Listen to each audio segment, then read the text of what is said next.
Picture two workers, same salary, same match, same 30 years. One retires with $1.2 million, the other retires with $640,000. Same contributions. So what quietly ate the entire difference? Here's the thing. It wasn't the market. It was the match itself you trusted blindly for decades. You've heard the line since your first day on the job. Always get the full match. Free money. Leaving it on the table is like turning down a raise.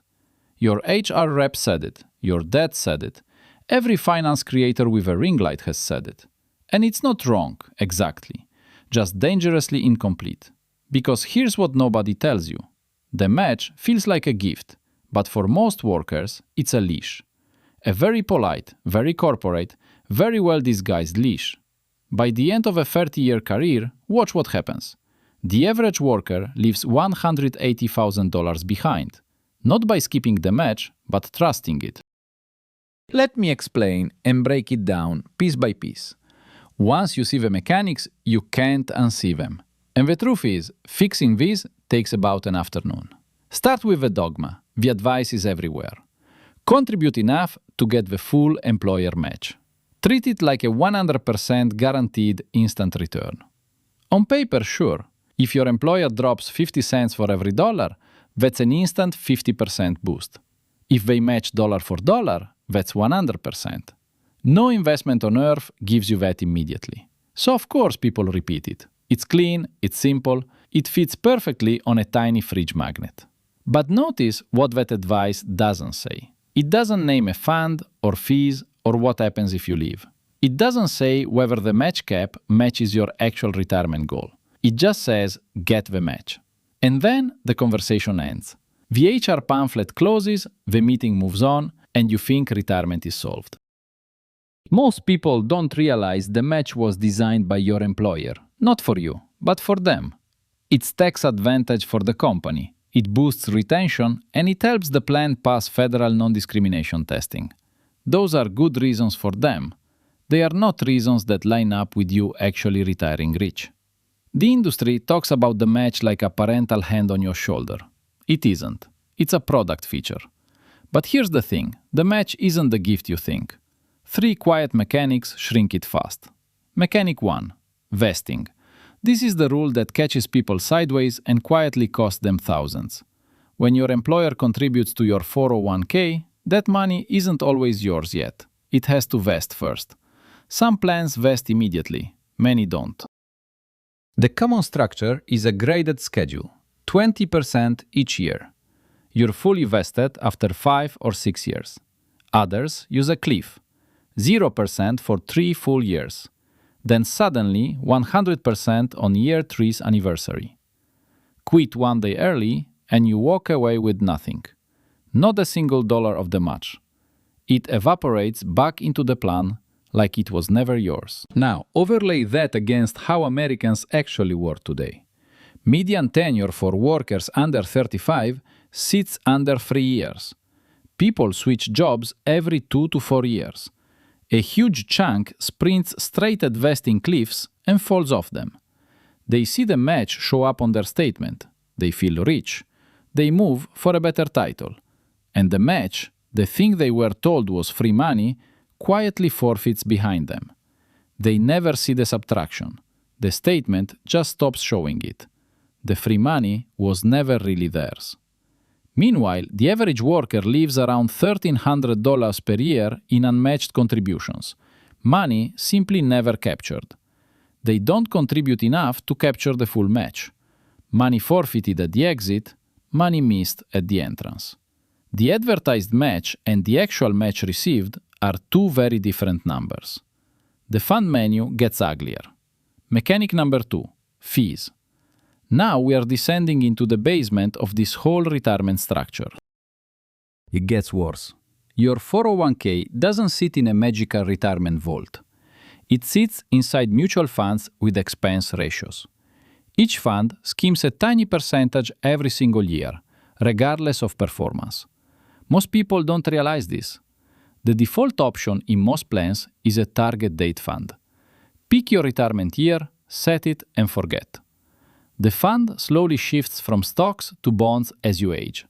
Beautiful, convenient, and often surprisingly expensive. Many target date funds inside 401k plans charge 0.75% or even higher every single year. Compare that to a low-cost index fund at 0.05%. That's a 70 basis point gap. Sounds tiny. It is not tiny. Run it over 30 years on a growing balance, the gap explodes. That gap can eat a quarter of your final portfolio. 25%. Gone. Not to the market or taxes. To fees you never noticed. Quietly deducted from the fund's price before it ever prints on your statement.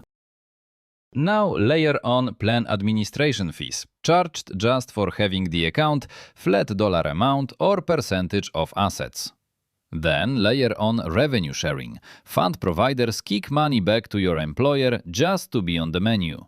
You don't see those line items. They're baked in, silently priced into the very funds your employer offers. And the funds you're offered are not, by accident, often the ones with the highest revenue sharing baked in. Do the match math again. Employer matches 50%. Great, but that fund bleeds 0.75 yearly. Over 30 years, that fee drag can equal, sometimes exceed, the entire dollar value of the match itself. The match giveth. The expense ratio take it away. Slowly, silently, quarterly statement after quarterly statement, year after year.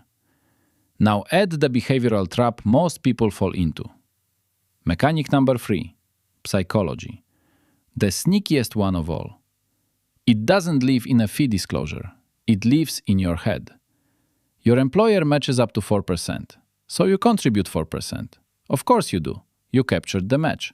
You did the smart thing. Except 4% is almost never enough to actually retire on. Here's the thing most people don't realize. Financial planners suggest 15% of gross income toward retirement, including the match. Employer gives 4, you contribute 11. Most people just put in 4. The match cap silently became their savings ceiling, not their actual retirement goal. They anchored on the employer's number instead of their own. They optimized for the bonus, not the outcome. Here's where it gets darker. Once you contribute 4% and see the match, your brain checks a box. I'm investing. I'm a responsible adult. I'm building wealth. That feeling is real, but the behavior isn't enough. You feel like you're handling it. The pay stub looks right. The 401k line item appears every 2 weeks. You look wealthy on paper, but real wealth and looking wealthy are different sports. Completely different rules. One requires 15%, low fees, and patience. The other just requires checking the box at new hire orientation. Auto-escalation is supposed to fix this. Some plans automatically bump your contribution 1% per year. Sounds great. Except, in many plans, it's disabled by default, or capped at 6%, or paused the moment anyone complains. So, the structural nudge that should drag you toward a real number quietly stalls at the match line. You stay where they want you. Comfortable, contributing, falling behind. Project this 20 years out. The gap explodes. Let me show you what this actually looks like with 2 characters. Meet match-only Mike, our first example. Mike makes $75,000 a year. His employer matches 50% up to 6% of salary. Mike contributes exactly 6%, about $20 to $50 per pay period, just to capture the full match. His part in the default target date fund. Expense ratio 0.75%. Standard, average, totally unremarkable. He stays one job 7 years, then switches again. Is just a normal modern worker. Now meet strategic Sarah. Same salary, same match, same job changes. But Sarah did 3 things differently. She contributes 15% of her gross income, well past the match cap that anchors most people. She picked the lowest cost index fund in her menu at 0.05%. Tiny but powerful. And before every job change, She checked her vesting schedule and timed her exit by a few months. That's it. 3 moves. No stock picking, no crypto, no side hustle. Just smarter money moves, quietly compounding. Over 30 years, Mike's account grows to 640,000. Sarah's grows to 1.2 million.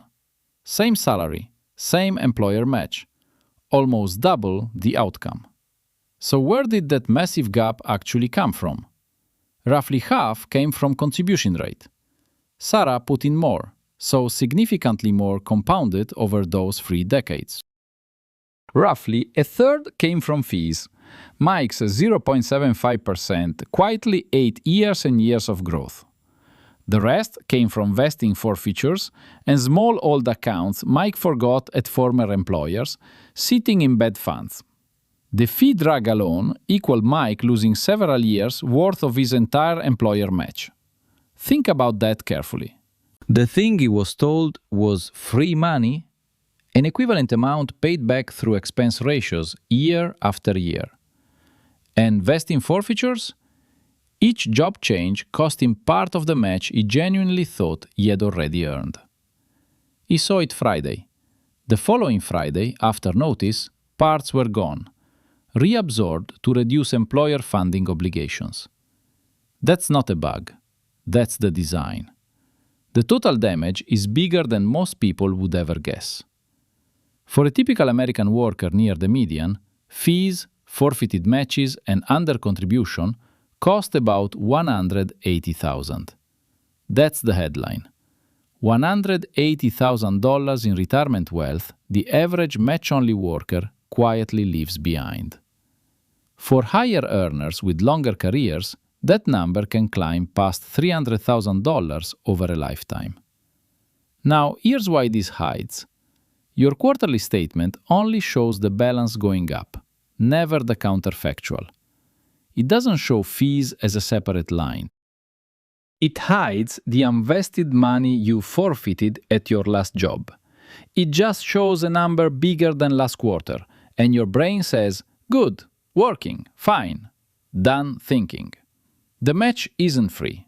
It's not really a match. It's a structured product with strings and costs baked in. It looks like a gift, but functions like a leash, keeping you contributing just enough to never actually escape. Here's the framework that flips it back. Step 1. Capture the full match. Yes, still do this. The match, even after fees, is almost always positive expected value. Skipping it to spite the system is silly. Get the match. But then pause. Don't autopilot. Treat the match as the starting line, not the finish line. Step 2. Pull up your vesting schedule. Today. Right now. Go find your plan documents and read them. Find out exactly when your employer contributions become yours.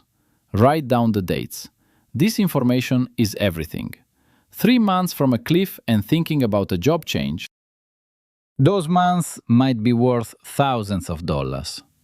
If you are freshly vested, you have flexibility. Most people don't realize this until they've already given notice. Step 3. Audit the fund menu. Find the expense ratio of every option. This one number quietly decides everything. Most plans hide a low-cost index fund, S&P 500, total market, sometimes a bond index. The expense ratio should start with a 0.0. If it doesn't, you're being quietly taxed every year. Target date fund at 0.75% when there's a 0.05% alternative? You're donating a small fortune every year for the convenience of not clicking 3 buttons. Click them. Step 4. Raise your contribution past the match cap. Not all at once if it stings, but climb. Aim for 15% of gross income including the match. Employer kicks in 4, you put in 11. Can't get there this year? Increase 1% per quarter until you do. Slow climb, real progress. Step 5. Those scattered old 401k accounts, roll them into a low-cost IRA, or roll them into your current 401k if it's genuinely good. This does three powerful things. 1. It consolidates accounts so you actually pay attention. 2. It usually drops you into cheaper options. 3. It stops an old account from getting force cashed out, taxed, and penalized because you forgot. That's the framework. Match, vesting, fees, contribution rate, consolidation. 5 steps, 1 afternoon, 6 figures of difference. Here's the rule underneath all of it. The one sentence to tattoo on your financial brain permanently. The match is a floor, not a plan. It's the absolute minimum baseline a responsible employer offers. It is not, by itself, a retirement strategy. Treating it like one is exactly how this story ends. The average person ends up at 65 with a balance that funds about 8 years of modest living. Then it runs dry. Don't be that person. Set the floor, then build a real plan above it. One related trap deserves its own video. The next default most people get wrong is Roth versus traditional 401k. Most plans now let you pick. Most people pick wrong. Not stupid, just never revisiting that onboarding choice. The optimal answer depends on your current tax bracket, expected retirement bracket, your state, and whether you retire early. For younger workers in lower brackets, the math often quietly favors Roth in ways the default screen never advertises. While we're on hidden retirement accounts, here's a quiet one most people miss entirely: the health savings account. On a high-deductible plan, the HSA is, on paper, the most tax-advantaged account in the entire United States Code. Triple tax-advantaged. Deductible going in. Gross tax-free. Tax-free coming out for any medical expense you ever have. Most people treat it like a spending account. Sophisticated savers invest the balance, paying medical costs out of pocket. Here's the pattern. The defaults of the American retirement system aren't your friend, but they're not your enemy either.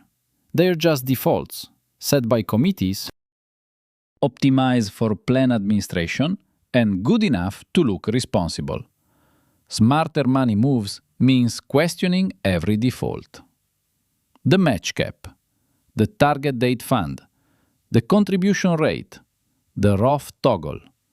Question each one, run the numbers, make the small change. Walk away with 6 figures more in retirement. This channel is built on one idea. Take the advice everyone repeats, peel it back, show what's actually inside. Sometimes the inside is fine. Sometimes it's a leash dressed as a gift. Your job is knowing the difference. Stick around for smarter money moves. If this helped you see your 401k differently, here's your next step. Pull up your plan documents tonight, check the expense ratios for once, then subscribe to Andy Explains Money. Next video, we break down Roth versus traditional, why the default answer most people get is wrong, plus the simple 2-question test for which one fits you. Subscribe for